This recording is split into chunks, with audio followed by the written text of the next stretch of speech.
네, 풍수를 알면 돈이 보인다. 일상생활에서 손쉽게 실천할 수 있는 풍수 지침서, 돈 버는 풍수여행 시간입니다. 오늘 첫 코너는요, 바로 풍수로 풀어보는 청년설 풍수비급 시간으로 출발해 보도록 하겠습니다. 저희 방송 보시다가 궁금한 점 있으신 분들은요, 서울 지역번호 02-797-8100번으로 전화를 주시면 되겠습니다. 자, 오늘 이 시간에는 2015년 대한민국의 경제에 대해서 이야기를 나눠보도록 하겠습니다. 오늘 좋은 말씀 들려주실 분 소개해 드릴게요. 동양미래학자 소재학 박사 자리해 주셨습니다. 안녕하세요. 안녕하세요. 반갑습니다. 네, 반갑습니다. 벌써 2015년 중순이 됐어요. 이게 네. 15년 중순이니까 15년 1월 중순이에요. 1월 중순이네요. 15년 벌써 중순이 이제 6개월 지난 줄 알고. 깜짝 놀랐네요. 네, 15년도 1월 달이 벌써 중순이 들어가고 있습니다. 그러게요. 아직까지는 2015란 말보다 2014년 가보란 말이 입에 더 익숙하긴 한데 그러니까요. 어느 순간에 벌써 2015년 이제 우리도 2015년이라는 말에 익숙해져야 할 것 같습니다. 네, 그렇습니다. 일단 새해가 됐으니까 좀 예. 전반적으로 우리나라에 대해서 알아볼 필요가 있을 것 같은데 예. 오늘은 특별히 경제 쪽에 대해서 이야기를 나눠볼 그래서 거죠. 지난해에도 대략적으로 또 지난해 전체 전반적인 것과 우리나라 이제 IT라든가 이런 현상들 하나 설명을 좀 했었습니다. 네네. 그런데 올해 이번 시간에도 특히 가장 사람들이 관심을 많이 갖는 게 뭡니까? 경제, 그렇죠. 돈의 문제, 경제에 대해서. 그리고 경제와 우리가 부동산 TV니까 경제하고 부동산 뗄래야 네. 뗄 수 없는 거지만 이 두 가지 문제를 집중적으로 얘기를 해보면서 뭐 이번 시간, 다음 시간까지 어쨌든 요 1월 달은 주로 가급적이면 뭡니까? 이런 얘기, 2015년 전망이라든가 흔히 얘기하는 또 뭐 삼재, 이번에 무슨 띠가 삼재냐, 무슨 아홉띠 뭐 이런 것들에 대한 속설들 다시 한번 짚어보고 네, 네. 그리고 또 동양 미래 예측학도 어떤 거 이런 것도 한번 짚어보면서 그런 시간들 한번 가져보고자 합니다. 네. 특히 경제란 말, 그렇게 경제, 물론 예측을 지난번에 했지만 경제, 우리 현실 생활에 가장 밀접한 건데요. 그렇죠. 지난 시간에도 그런 얘기를 했었죠. 이 경제라는 것은 사람들이 우리 경제, 당장 돈 씀씀이 우리 무슨 먹고 사는 문제 네. 하고 직결되어 있다 보니까 가장 중요한 거긴 합니다. 그리고 실제 경제가 성장하냐 성장하지 않느냐 수치의 문제와 우리가 느끼는 문제, 우리가 체감 온도라고 하죠. 온도가 몇 도라는 것은 절대적 사실이 있는데 느끼는 체감 온도. 날이 또 며칠 또 푹 했었습니다. 네. 그런데 며칠 푹 했다가 추웠다 이렇게 하는데 며칠 푹 해졌다. 날이 상당히 푹 했어 할 때 우리가 푹 하다는 이 기준이 정말로 하늘박지 여름 날씨 같아, 뭐 봄 날씨 같아 말할 때 이 겨울인데 그런 말 할 때 이제 실제 봄 날씨 같아서 그런 건 아니죠. 아니죠. 예, 봄이나 여름에 비해서는 추운 건 당연한 거예요. 그렇지만 겨울에 평년보다 약간 약하다는 거예요. 그러다 보니까 체감 온도가 뭐 따뜻하니 조금 춥니 얘기하듯이 우리가 느끼는 것은 절대적 가치가 아니라 상대적 가치를 느낍니다. 근데 우리는 항상 두 가지 기준을 동시에 알고 있어야 돼요. 즉 절대적 가치 기준과 상대적 가치 기준. 네. 그래야 모든 것들을 잡을 수 있습니다. 우리가 우리 부동산 TV 시청자 여러분들은 그냥 단순하게 보는 게 아니라 상당히 지혜롭게 세상을 관조하는 분들이기 때문에 우리 이 강의를 통해서 예전에 그런 얘기도 많이 했었죠. 절대와 상대의 개념. 네. 절대 뭐죠? 우리 지구가 돌고 있다. 그건 절대적인 건데 네네. 해가 뜨고 진다. 어느 게 맞는 거예요? 지구가 도는 게 맞는 거죠. 그렇죠. 해가 뜨고 지는 건 원칙적인 아닌 거지만 네. 우리는 해가 뜨고 진다고 하고 그 세상에 살고 있습니다. 우리가 보이는 건 해가 뜨고 지는 거기 때문에 그걸 무시할 수는 없어요. 몇 시에 뜨냐? 이거 무시할 수 없는 거예요. 그러기엔 지구가 몇 시에 이렇게 돌아가서 지구 생활 관계가 발생하는 이거지만 우리는 그걸 무시할 수 없듯이 그런데 해가 뜨고 지는 시간이 변한다든 이런 모든 것은 지구가 도는 다전의 어떤 영향에서 나타나는 거기 때문에 원인을 알 때 현상을 알 수 있는 거고 현상을 우리가 느끼는 것이 체감인 거라고 볼 수가 있습니다. 네. 지난 시간에도 그런 얘기를 했었잖아요. 그러니까 우리가 돈을 봉급을 100만 원 봉급쟁이 받다 200, 300, 400, 500, 600 근데 인생은 잘 나갔다 못 나갔다 반복을 하게 돼 있습니다. 봄, 여름, 가을, 겨울처럼. 그런데 이 반복이 똑같이 반복하느냐? 그건 아니죠. 반복하면서 이 주기가 상승을 하느냐? 하락을 하느냐? 우린 이걸 뭐라 합니까? 이 10년 주기, 60년 주기. 우리는 여기서 부동산 TV에서는 특히 이제 석가리듬이라고 해서 구분을 합니다. 네. 10년 중에 5년은 좋고 5년은 나쁘고 네네. 보통 3년은 겨울, 3년은 특히 전성기. 그 흐름을 본다라면은 어떤 거든 사회 어떤 현상이든 10년 주기 석가리듬과 60년 주기 리듬, 120년 주기 리듬이 있는데 10년 주기 리듬에 볼 때는 이렇게 봄 2년, 여름 3년, 가을에서 쭉 흘러간다 했습니다. 그런데 이것이 쭉 가다가 어느 순간에 팍 꺾이는 시점이 있다. 그건 뭐라 하겠습니까? 바로 겨울입니다. 네. 즉 봄, 여름, 가을, 겨울 이렇게 스무스하게 가는 게 아니라 올라가다가 팍 겨울로 꺾여가고 이거 우리는 슬럼프를 겪는 거고 얼마 전에, 한 달 전인가 지금 연초에 좀 안타까운 소식이 하나 있었죠. 뭐죠? 그 서초동의 어떤 가장 하나가 이제 일가족들하고 같이 자살하려고 했던. 근데 그분들이 고가의 아파트를 소유하고 있는데, 왜? 제가 이제 석가리듬을 설명할 때 그런 얘기를 많이 했습니다. 누구나 슬럼프를 겪는데, 일반인이 슬럼프를 겪을 때와 엘리트가 슬럼프를 겪을 때 누가 더 힘들까의 문제. 일반인과 엘리트의 차이는 뭐냐? 물론 잘 나가고 못 나간 차이가 있지만 운으로만 본다라면 일반인은 굴곡을 겪으면서 오는 거예요. 봄, 여름, 가을, 겨울을. 근데 엘리트 같은 경우는 120년 주기나 이런 흐름이 좋다 보니까 이 10년 주기 석가리듬을 별로 못 느끼는 거고. 그러니까 좋고 나쁘게 겨울이 슬럼프를 겪어야 되는데 봄, 여름, 가을은 잘 나가다가 겨울은 보통 나가고 또 잘 나가다 보니까 잘 못 느끼는 어려움을. 항상 특권의식을 누리다가 아무리 잘 나간 엘리트도 반드시 3, 40년에 한 번은 큰 슬럼프를 경험하겠습니다. 네. 근데 이 슬럼프가 그걸로 끝나는 게 아니라 어떤 적정한 시기가 지나면은 그 슬럼프가 자연스럽게 넘어간다는 걸 안다라면은 그런 극단적 판단을 내리지 않는데. 그렇죠. 이런 딱 엘리트가 갑자기 슬럼프를 겪었을 때 돌아보면은 내가 이제까지 모두 누렸던 것은 정말 특혜였다는 이걸 그때서 느끼는 거예요. 그리고 이제는 영원히 그걸 못 누릴 것 같은 생각이 든다는 얘기예요. 그래서 극단적인 판단을 해보는 겁니다. 안타까운 거죠. 우리 사회는 가장 그런 현상들이 들어가는데 엘리트뿐이 아니라 사람들이 어떤 시기에 10년, 20년 상승을 합니다. 운들이. 이게 이제 120년 주기 흐름이 있거든요. 그래서 10년, 20년 상승을 하다 보면은 어떤 패턴, 물론 일반적으로 7년 동안 상승해도 마찬가지예요. 아까 100만 원 봉급자리가 200만 원, 300만 원, 400만 원, 500만 원 상승할 때 사람들은 거기에 맞게끔 왁구가 자꾸 늘어납니다. 네네. 자꾸 늘어나요. 늘어나서 생활 수준 참 좋아집니다. 그런데 만족을 하느냐? 만족을 언제 하느냐? 100에서 200으로 올라갈 때 만족해요. 200, 300 올라갈 때 만족해요. 그렇죠. 그래서 내가 500으로 올라가서 만족하는데 100에서 500을 받아. 얼마나 좋아요. 그렇죠? 봉급 도착 갑자기 500점 좋죠. 근데 나 빼고 남들은 700을 받아. 그럼 어때? 그거랑 비교 똑같이 500이더라도 또 바로 이 상대적 빈곤감들. 네. 우리는 이런 것들을 너무 많이 느끼고 그러다 보니까 행복하지 못하고 불행한 게 됩니다. 그러다가 반드시 이것은 500, 700 갔다가 100으로 떨어지진 않아도 2, 300으로 내려갔다 올라갔다 이 흐름을 타는 거예요. 그래서 올라갔다 내려가는 게 있고 수레바퀴처럼 도는 게 있는데 우리는 올라갔다 잠깐만 내려가면은 700 내려갔다가 어떻게 하다 750까지 받았었어. 그러다 다시 700으로 떨어져.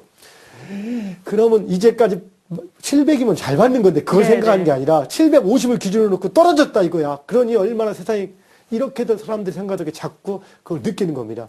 오늘 몇 가지 그런 얘기를 해볼 텐데 경제 많이 힘들다 하지만 우리는 상승을 지금 하고 있어요. 물론 한때 우리가 그 IMF 이전에 연 7%, 8% 막 이렇게 6, 7% 성장하던 그 시대만큼은 아니지만 저성장이라고 얘기하겠지만 지금도 성장을 하고 있습니다. 근데 자, 이런 얘기를 하는 것은 여러분 자, 오늘 화면 자리를 한번 보세요. 보면은 그냥 대한민국 경제에 폭풍우 밀려온다. 지금 2015년 예측한 경제학자들의 얘기를 보면은 뭐라고 합니까? 폭풍우가 몰려온다, 암흑기다, 경제 전망 없다.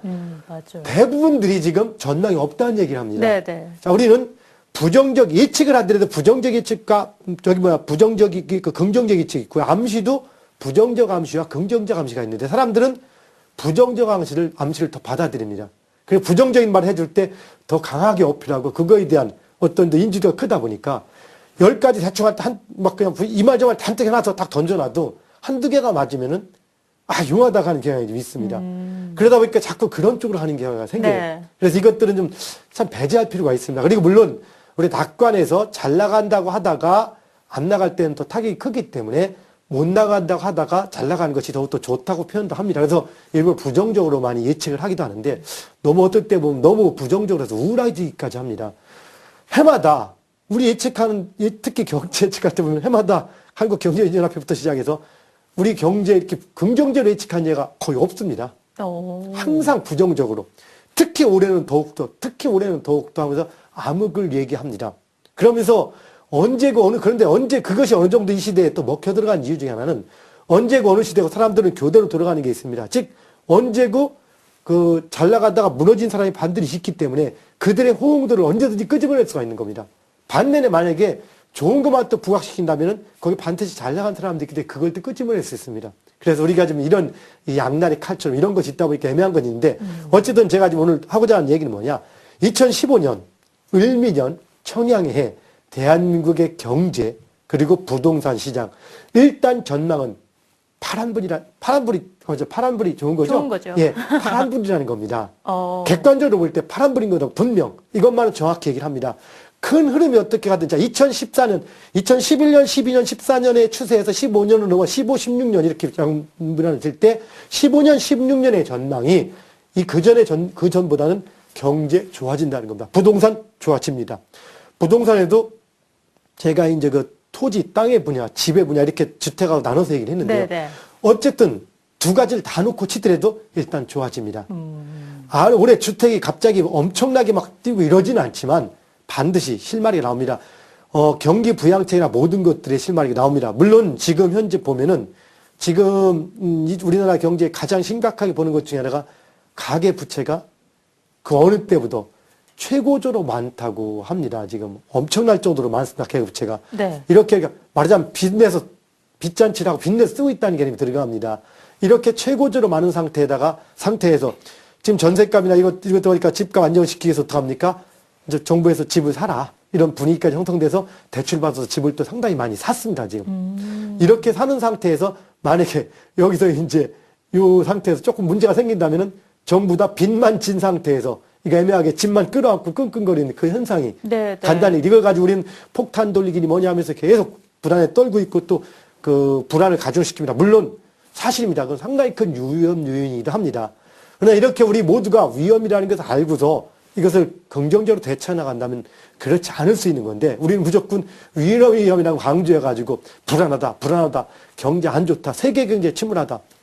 아닙니다. 그래서 그걸 한번 조금 지표를 가지고 한번 설명을 하면서 또 얘기를 한번 해 나가보도록 해봅시다. 네. 경제 성장률 3.4%입니다. 물론 이게 3.4%가 뭐냐라고 얘기할지 모르겠지만 우리가 이전까지 예를 들어 2012년이 2.0%라고 정도 볼 수 있겠고 2013년이 2.8% 정도. 그러면 3.4%면 2014년이 3.4%면은 지금 어떤 겁니까? 2014년이. 점점 올라가고 있는 올라가는 거예요, 사실. 네. 2014년 한 해가 생각보다 많이 올라간 겁니다. 그렇네요. 2.0, 3.4%면은 물론 그것만 따질 거냐라고 할 수 있겠지만 그건 아닌 거예요, 상태에서. 그리고 이 정도면 또 이것이 의미하는 게 뭐냐면은 이 3% 중반대 성장률이라면 OECD라거나 세계 경제협력개발기구 OECD 회원국 가운데에서는 두 번째로 높은 거예요, 119점으로. 오. 그 정도라면은 낮은 게 아닙니다. 높은 수준이죠. 예.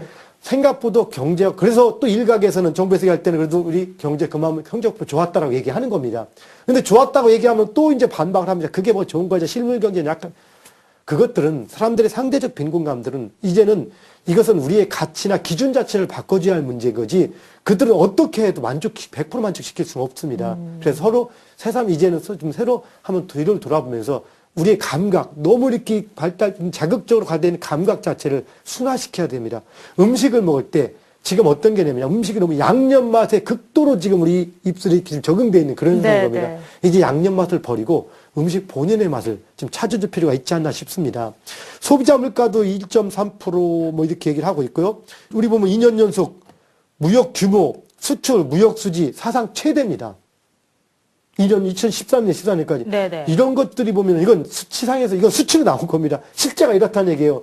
근데 체감 경기는 또 다른 것처럼 현실이 우리가 약간 상대적 개념인 건데 이건 생각하기에 따라 다른 겁니다. 그렇죠. 우리가 아까 지금 750 받다 700 받는다. 아, 남들 800 받을 때 힘들다 치는데 그게 아니고 남들이 800 받는 것처럼 보이는데 빚 갚다 보면 더 즐거워. 난 실속이 있어. 이렇게 생각한다면 난 500 받아도 좋죠. 만족스러운 네. 거니까. 우리는 제가 이런 말 합니다. 멀리 있는 잔디 푸르러 보여도 가까이 가보면 구멍 났다고. 사람들은 항상 이렇게 주변 사람들의 모습을 보면서 부러워합니다. 그러면서 내 모습은 남들이 부러워하는 모습을 사실은 나도 부러워해요. 그럼 뭐라고 합니까? 너도 와서 살아봐. 속도 모르고. 이렇게 얘기를 보통 합니다. 그런데 모든 사람들이 다 그런 내면적인 문제를 갖고 있다 이겁니다. 그래서 그런 모든 사람들이 어떤 단편적인 논을 보고 특히 요즘 인터넷이라든가 페이스북, 트위터 같은 게 소셜 네트워크 발전하다 보니까 맨날 나 어디 가서 외국인 누구하고 해외여행 갔다 왔고 뭐 했고 맨날 이런 것들 자랑하다 보니까 네. 이런 거 어떻게 남들은 다 저렇게 하는 것 같은데 사실은 그 사람들도 보면은 어떻게 합니까? 맘먹고 허리띠 졸라서 어떻게 하면 해외여행 간 거야. 이제 그걸 가지고 얘기해. 근데 그 사람은 그 해외여행을 가기 위해서 차는 좋은 거 안 바꿨어. 근데 이 사람은 해외여행 안 가고 차를 좋은 걸로 바꿨어. 그럼 어떡합니까? 차 좋은 걸로 바꾼 사람은 해외여행 못 갔다 말. 네. 그럼 뭐해? 해외여행 갔다 온 사람 보고 부러워하는 거야, 이거. 저거 갔다 왔는데 그것도 못 가고. 그래, 빚내서 또 가려고 하는 거고. 그러면 또 해외에 갔다 온 사람은 나는 생각 안 하고 저 사람 해외에 못 간 거 생각 안 하고 차 바꾼 거만 불안하듯이 현재 이 사이가 다 이렇게 서로가 엉뚱하고 불안 이런 현상이 바뀌어 있습니다. 그래서 모두가 다 만족하지 못한 사이로 가고 그걸 다 만족시켜 줄 수가 없습니다. 우리가 서로 바뀌어가야 할 부분들이 들어가는 거죠. 근데 현실을 보면 사실은 세계 3.4% 성장률이라든가 경상수지 아니면 이런 것들 이거 트리플 크라운이라고까지 얘기합니다. 그럼 이 트리플이 뭡니까? 무역 규모, 수출, 무역 수지가 세 가지가 전부 다 우리 탑을 했다는 겁니다. 이런 정도라면 누가 말해도 일단은 우리 경제 성적표는 나쁜 거 아닙니다. 그렇죠. 근데도 불구하고 우리는 뭡니까? 올해처럼 뭐가 잘못해서 그리고 지금도 그렇습니다. 대통령 잘못해서 누가 물론 대통령 잘못하는 것도 있겠죠. 없진 않겠죠. 지금이 왕정시대입니까? 하느니 뭐 왕이 잘못해서.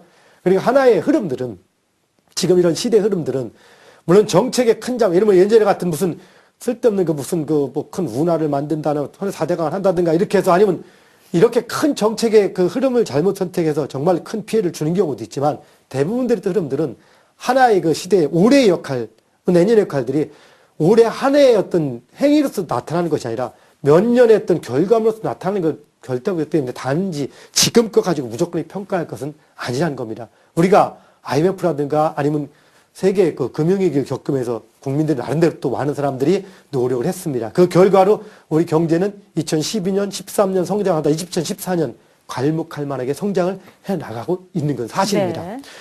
그리고 여기 보면은 여기 2015년 경제 성장률 전망이 물론 이대로 100% 성장률이 맞는 것만은 아닙니다. 여기 희망도 반영돼 있고 뭐 여러 가지가 있지만 그래도 여기서 큰 범주를 벗어나는 건 아닙니다. 네. 어쨌든 3.5% 물론 예전에 잘 나갈 때에 비해서는 약하지만 3%대 중반 정도만 이렇게 성장한다 치더라도 이것은 결코 낮은 성장이 아닌 겁니다. 그렇죠. 마이너스 아니기 때문에. 여기 보시면 한국 그 개발연구원 같은 경우는 현재 3.5%를 성장 예측했고 LG경제연구 3.4%, 한국경제 3.6%, 금융연구원 3.7%, 한국경제원 3.7%, 기획재정부 3.8%, 한국은행 3.9%. 그거 보면은 3.5%에서 3.9% 사이 3.대 후반인 겁니다. 네네. 현재 그렇다면은 아까 했듯이 지금 지난해가 2014 3.4%입니다. 최소한 여기보다는 또 증가를 더 할 수 있다고 보는 겁니다. 그렇네요. 물론 여기서 특히 중요한 것은 이 정부 쪽에서는 3.8%, 한국은행 3.9%까지 성장률을 예측했다는 겁니다. 물론 이것들은 어떻게 보면 우리가 이제 정책을 내세운 것들이 제대로 달성될 때 이렇게 해보겠다는 의지까지 포함되어 있다라고도 평가를 하고 있지만 그래서 각종 그 정부라든가 국제기관일수록 좀 높게 책정이 되고 이런 데 이제 객관적으로 약간 낮게 책정이 됐습니다만은 이렇게 보더라도 우리 한국 경제는 최소한 여기 보면 3.4에서 3.9 사이 3.7% 정도까지는 바라볼 수 있지 않을까라고 보는 것이 2015년입니다. 물론 이것을 예전처럼 우리가 막 많이 잘 나갈 때 이럴 때가 아니라 지금은 그야말로 저성장 시대입니다. 어떻게 볼 때. 이런 저성장 시대에 뭐 이만큼이라도 한다는 자체 이것은 대단한 겁니다. 물론 그렇다 해서 무조건 말씀하더라 지금 경제 낯갈론자가 비관론자라고 할 겁니다. 거의 대부분의 경제학들이 지금 비관론이라고 하지만 비관론자들의 그 예측대로 어떤 그 불안한 요소가 없는 것은 아닙니다. 특히 뭐 가장 중요한 요소 중에 하나가 미국의 이제 양적 완화라고 하는 거. 돈을 풀다가 양적 완화를 딱 중지했다. 뭡니까? 돈을 풀다가 더 이상 안 푼다는 얘기죠. 네네. 그 좀 있다가 미국 금리가 또 올라간다고 치니까 미국 금리가 낮으면은 외국의 모든 자본들이 이렇게 그 좀 높은 우리나라 같은 후진국으로 막 들어왔다가 신흥국가로 들어왔다가 이게 이제 미국 금리가 낮아지면은 높아지면은 그 돈을 빼가니까 이제 그런 것들 때문에 위기도 있고 여러 가지가 있습니다. 근데 모든 위기들은 항상 있어 왔습니다. 없는 게 있고 그런 위기들이 있어 왔습니다. 그래 그런 것들에 대한 요소들은 즉 우리가 성장을 하면서도 불구하고 2014년 역시 마찬가지고 13년 역시 마찬가지 그런 요소들은 수없이 많이 있어 왔습니다. 그러면서도 불구하고 우리는 성장을 해왔다는 겁니다. 우리 예측을 하는 것들이 두 가지가 있습니다. 물론 여기서 예측과 예언, 조금 애매한 얘기지만 예언과 예측의 차이가 뭐죠? 좀 애매하겠죠? 네네. 예언과 예측이 뭐 크게 저기 하진 않지만 예언은 주로 이제 점술가 같은 사람들이 많이 한다든가 하는 것처럼 어떤 중간에 어떤 그 과정, 예측을 하는 과정 자체가 합리적인 어떤 과정을 거친 게 아니라 직관이라든가 독특한 걸 통해서 예측하는 방법도 그래서 뭔가를 그냥 딱 던져서 얘기하는 것. 이걸 예언이라고 할 수 있습니다. 뭐 김정은 어떻게 돼? 뭐 이렇게 하듯이 이런 게 예언이라고 할 수 있어요. 예측은 그래도 이런 걸 지표를 가지고 예측을 하는 겁니다. 근데 그럼 우리가 예측을 누가 하느냐? 각 분야 전문가가 예측합니다. 네. 경제는 경제 전문가, 금융은 금융 전문가, 부동산은 부동산 전문가가 예측을 해나가죠. 그런데 요즘은 예측을 전문으로 하는 사람들 뭡니까? 미래학자라고 하죠.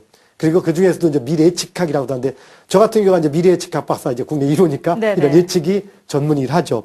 그런데 재밌는 것은 전문가들이 우리 예측 전문가가 아닌 미래 예측도 두 가지긴 한데 경제 전문가가 이제까지 수없이 예측했지만 제대로 100% 맞은 적은 단 한 번도 없습니다. 거의 없습니다.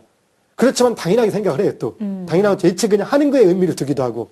그런데 예측이란 자체는 그거 중요한 맞추기 위한 예측의 의미도 있지만 하나는 바람직한 미래를 만들어가기 위한 예측을 하지, 만들어가기 위한 예측. 즉, 이렇게 가면은, 그러니까 경제가 이렇게 하면 진짜 문제가 생긴다. 그렇기 때문에 대비를 해라는 겁니다. 합의를 하는 그렇죠. 겁니다. 그래서 대비를 통해서 예측할 수 있는 방법. 그 예측은 대비를 통해서 좀 더 나은 미래를 만들어가기 위해서. 원래 이대로 이 추세로 가면은 인구가 이렇게 감소가 되면 이때 가서는 심각해진다. 이게 예측입니다. 그런데 이렇게 심각한 걸 우리가 알았기 때문에 이제는 인구 정책을 써. 그래서 인구를 늘려. 그럼 이 심각한 게 좀 해소가 돼.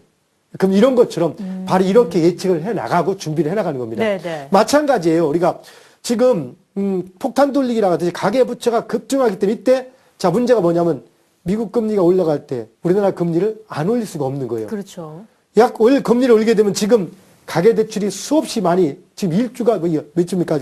뭐 1,500조 뭐 이렇게 해서 올라가 있는 엄청나게 올라가 있는 상태인데 이 빚덩어리 자체가 예금 금리가 올라가면 전부 다 가계들이 이자 비율이 늘든지 네. 아니면 고정시켜주면 은행이 그 이자 비율을 감당하든지 하니까 또 문제가 생긴다 들어가는 겁니다. 그러니까 이런 여러 가지 문제가 막 섞여 있고 얽혀 있으니까 국가에서는 그것 때문에 조절하는 거고. 그래서 예측이 하나의 예측을 부정적으로 해놓음으로써 그 부정적인 게 사실은 실현되지 않기를 바라는 마음도 있습니다. 근데 자 서양 예측과 동양 예측의 차이가 있습니다. 그중에 예측, 서양 예측은 하나하나를 분석해가 예측하는 거고 동양 예측은 딱 찍어서 예측하는 게 있습니다. 그건 뭐냐? 오늘 날씨가 이렇게 추워지다 하면 언제쯤 날씨가 좀 더 더워질 거야. 추워질 거야 하지만 동양은 이때가 되면 무조건 추워져. 무조건 더워져 이 개념이 있습니다. 쉽게 말해서 반복되는 규칙의 흐름이 있는 겁니다. 그래서 어떤 사람이 퇴근했다가 업무가 끝나는 걸 딱 보면 업무 끝났어. 그럼 이 사람은 집으로 갈 거야. 라고 예측할 수 있는 거예요. 세부적으로 보면은. 그렇죠. 근데 세부적으로 안 봐도 딱 보면 항상 10시에 오던 사람이니까 10시에 웬만하면 라고 알 수 있는 겁니다. 바로 이 차이가 있는데 동양 예측의 관점에서 볼 때 봄, 여름, 가을처럼 이렇게 결론적으로 본다면 2015년, 16년 이것은 바로 또 그 경제나 부동산 시장 전망은 상당히 밝은 겁니다. 어허. 15년, 16년. 석칼이 되면 10년 주기로 반복되는 흐름인 겁니다. 경제와 부동산을 볼 때 이것은 특히 올해 토의 의미하고 같이 움직여 볼 때 경제나 부동산 같은 경우는 2000 언제입니까? 15년, 14년부터 서서히 상승해서 15년, 16년, 17년까지, 특히 15년, 16년까지는 상당히 큰 상승을 하면서 효과를 보게 되어 있기 때문에 대한민국 국민 여러분 올해 너무 부담스럽게 생각하지 마시고 여유 있게 경제 활동을 해 주시면 됩니다. 또한 부동산 시장도 상당히 나름대로 전망이 밝다고 볼 수 있습니다. 어허. 자, 그 부동산 시청자 여러분 올해 행복하고 그 풍요로운 그 경제 생활 누리는 한 해 되시기 바라겠습니다. 감사합니다. 고맙습니다. 자, 일단 새해를 맞이해서 올해 우리나라 경제 상황을 한번 전망해 봤습니다. 소재학 박사님께서 파란불일 것이다 라고 전망을 해 주셨는데요. 자, 다음 주 이 시간에는 사주팔자에 대한 진실과 거짓 등 다양한 내용들 또 마련되어 있으니까 다음 주에도 많은 시청 부탁드리겠습니다. 자, 오늘도 좋은 말씀 들려주신 소재학 박사님 수고하셨습니다. 고맙습니다. 고맙습니다. 감사합니다. 네, 이렇게 해서 2015년 새해 대한민국 경제를 전망해 봤습니다.